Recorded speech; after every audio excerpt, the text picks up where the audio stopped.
देख रहे हैं नेटवर्क 33 राजकुमार के साथ। तो चलिए बढ़ते हैं आज की कहानी की ओर। दोस्तों, उस वक्त मैं अपनी बुआ के यहाँ पर गया हुआ था।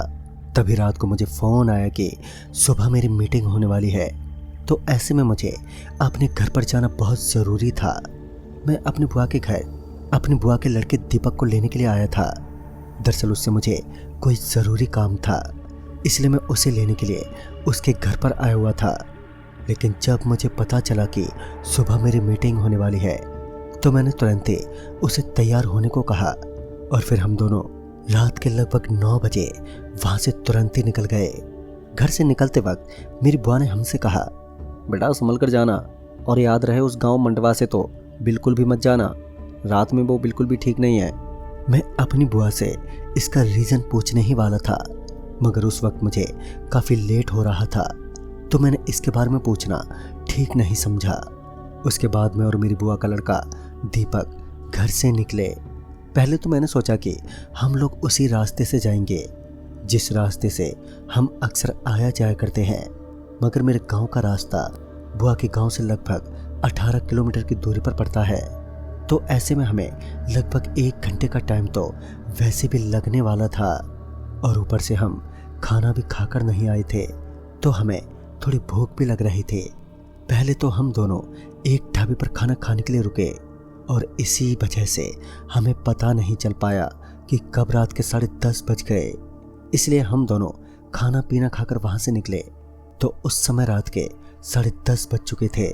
इसलिए मैंने सोचा कि क्यों ना शॉर्टकट रास्ते से ही चला जाए। फिर जब हम मंडावा गांव की तरफ बढ़ने लगे, तब मेरी बुआ का लड़का यानी कि दीपक मुझ पर चिल्लाते हुए बोला, भाई तुझे मना किया था ना कि इस रास्ते से मत जाना। तो इस पर मैंने उससे कहा कि तू चिंता मत कर यार, और वैसे भी ऐसा तो है नहीं कि उस रास्ते पर किसी भूत प्रेत का वास है। इस बात पर दीपक बोला, हाँ वहाँ पर शैतानी शक्तियों का जमावड़ा है। उस गांव के अंदर रात में शैतानी शक्तियों का ही राज चलता है। कहते हैं कि उस गांव के अंदर से जो भी रात में गुजरता है तो उसकी लाश ही मिलती है। दीपक की इन बातों को मैं बचकानी समझ रहा था।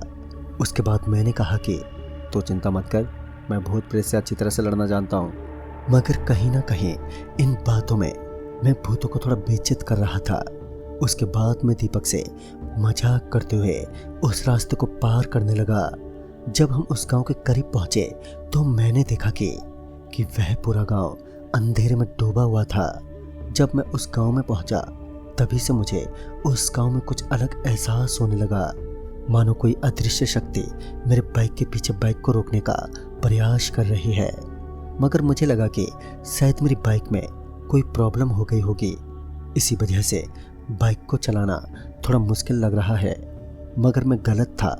हम दोनों जब उस गांव में दाखिल हुए तो हमने देखा कि उस पूरे गांव की लाइटें बंद पड़ी हुई थी। चारों ओर अंधेरा और एक सन्नाटा सा छाया हुआ था।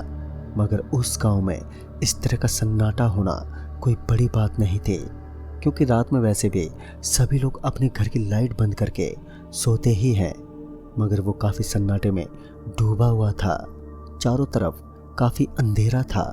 गांव की मेन लाइट भी बंद पड़ी हुई थी।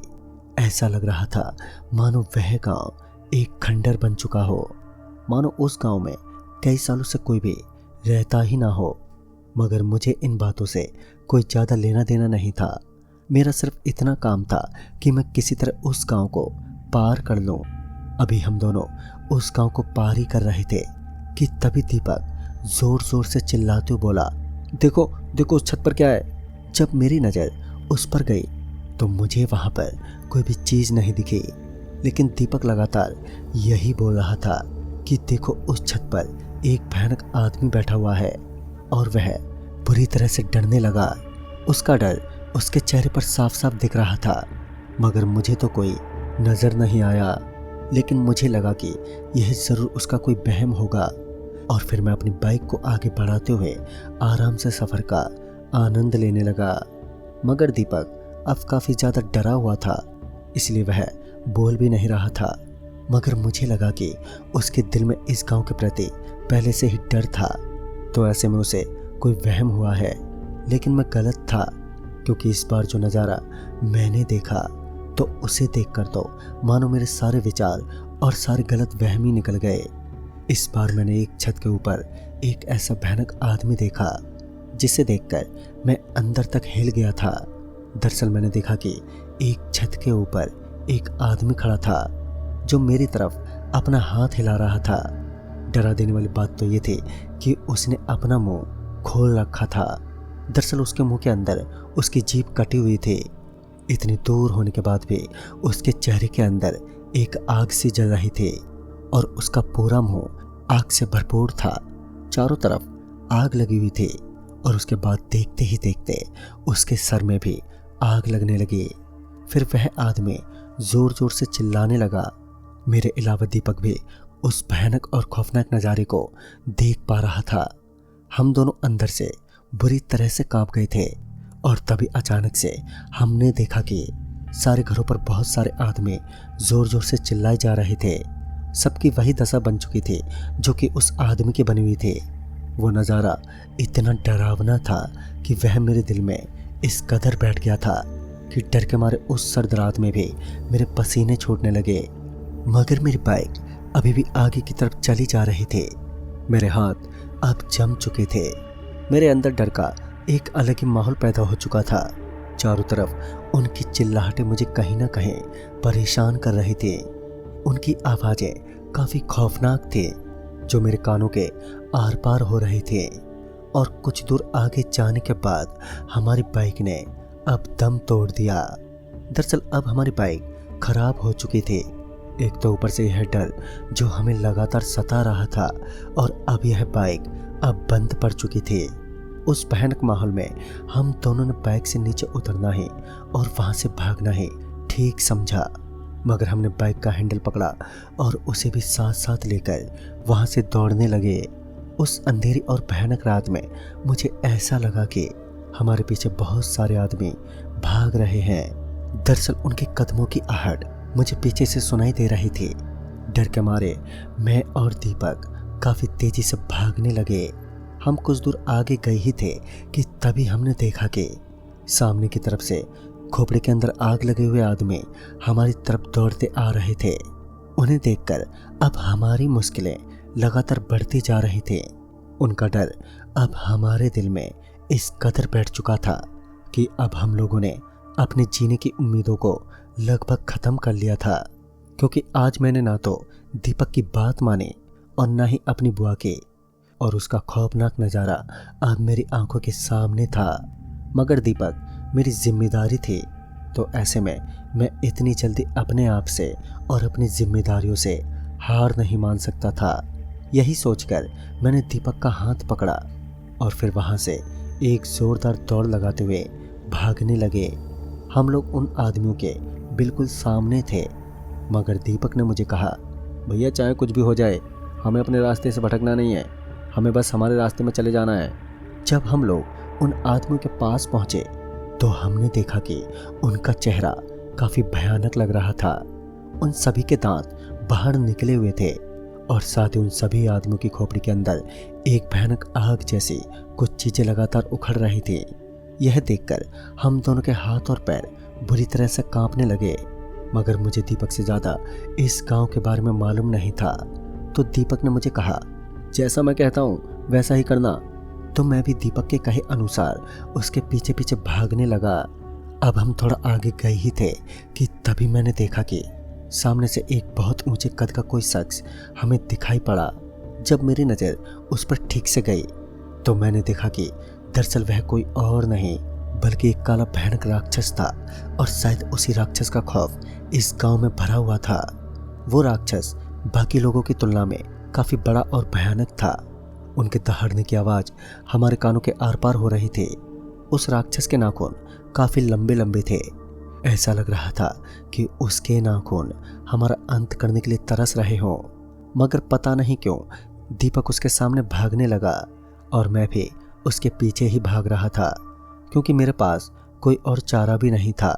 जब हम लोग उसके करीब पहुंचे तो दीपक अचानक से उस राक्षस के आर पार हो गया। यानी कि वह राक्षस एक आत्मा के रूप में हमें सामने खड़ा हुआ दिख रहा था, और उसके बाद मैं भी भागता हुआ उसके आर पार हो गया। फिर हम लोग एक घर के पास पहुंचे। वह घर पूरा बंद पड़ा हुआ था मगर वह लोग अब भी हमारा पीछा कर रहे थे। उनके कदमों की आवाज़ अभी भी हमें साफ साफ सुनाई दे रही थी। जब हमने उस घर के दरवाजे को जोर जोर से पीटा, तब भी अंदर से कोई बाहर नहीं निकला। इसका मतलब साफ था कि यह बुरी शक्तियाँ जो कि अभी हमारे पीछे पड़ी थी, इन्हीं की वजह से वह गांव वाले बहुत ज़्यादा डरे हुए थे। जब हमें लगा कि अब दरवाज़ा पीटने से कोई फ़ायदा नहीं है, तो हम लोग तुरंत ही वहाँ से आगे की तरफ भागने लगे, क्योंकि अगर हम कुछ देर और रुके तो वह प्रेत बहुत ही बुरा हाल करेंगे। यह बात हमें साफ साफ पता थी, इसलिए हम लोगों ने आगे की तरफ भागना ही ठीक समझा। हम लगातार वहाँ से भाग ही रहे थे। फिर थोड़ी देर बाद दीपक का पैर अचानक से एक गड्ढे में पड़ गया। पैर गड्ढे में पड़ने की वजह से दीपक नीचे गिर पड़ा, तो मैं जल्दी से पीछे की तरफ मुड़ा और उसे उठाने की कोशिश करने लगा। मगर जब मैं पीछे पलटा तो मैंने एक खौफनाक नज़ारा देखा। दरअसल इस बार मैंने देखा कि एक भयानक रूप में एक बुढ़िया हमारे पीछे पीछे आ रही थी। उसके बाल एकदम सफ़ेद थे, मगर वह उन सभी आदमियों से बिल्कुल अलग लग रही थी। दिखने में उसका चेहरा काफ़ी पतला और भयानक लग रहा था। हम दोनों जैसे तैसे वहाँ से उठे और भागने लगे, लेकिन तभी उस बुढ़िया ने हमारा पीछा करना शुरू कर दिया। उसकी गति हमसे काफ़ी तेज थी। तभी अचानक से पता नहीं कहाँ से हमारे ऊपर पत्थरों की बारिश होने लगी।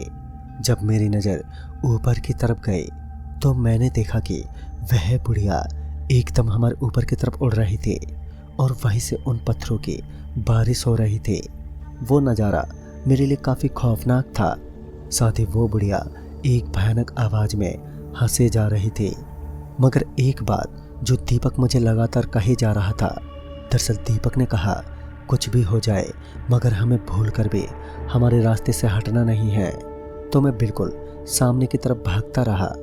हम वहाँ से कुछ दूर आए तो हमने देखा कि सामने की तरफ हमें एक रास्ता दिख रहा था। दरअसल उस रास्ते पर थोड़ी रोशनी दिखाई दे रही थी। इसका मतलब साफ था कि सामने जो रास्ता अब मुझे दिखाई दे रहा था वो उस गांव का एंड ही था। इतना भागने की वजह से हम दोनों की सांसें उखड़ने लगी। वह तो अच्छा था कि दीपक हर एक रास्ते को जानता था, इसलिए हम दोनों यहाँ तक पहुँच गए। और उसके बाद जब हम लोग उस जगह पर पहुँचे जहाँ पर हमें वो लाइट दिख रही थी, तो हमने देखा कि वहाँ पर उस गांव का अंतिम छोर था।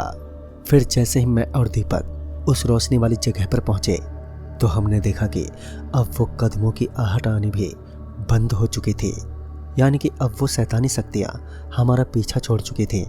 और फिर हमने अपनी बाइक को किक मारी तो बाइक एक बार में ही स्टार्ट हो गई। यह देखकर तो मुझे काफ़ी हैरानी हुई और आज मैंने पहली बार हैवानियत की दुनिया में कदम रखा था, जिसे मैं आज तक भूल नहीं पाया और आगे भी इस चीज़ को भुला पाना मेरे लिए असंभव था। फिर हम लोग अपने घर पहुँचे। उसके 7 दिन तक हमें बुखार रहा। फिर मैंने इस घटना के बारे में सबको बताया तो मुझे पता चला कि रात में उस गांव के अंदर ऐसा ही होता है। काफ़ी सालों पहले उस गांव के अंदर कोई बीमारी फैल गई थी।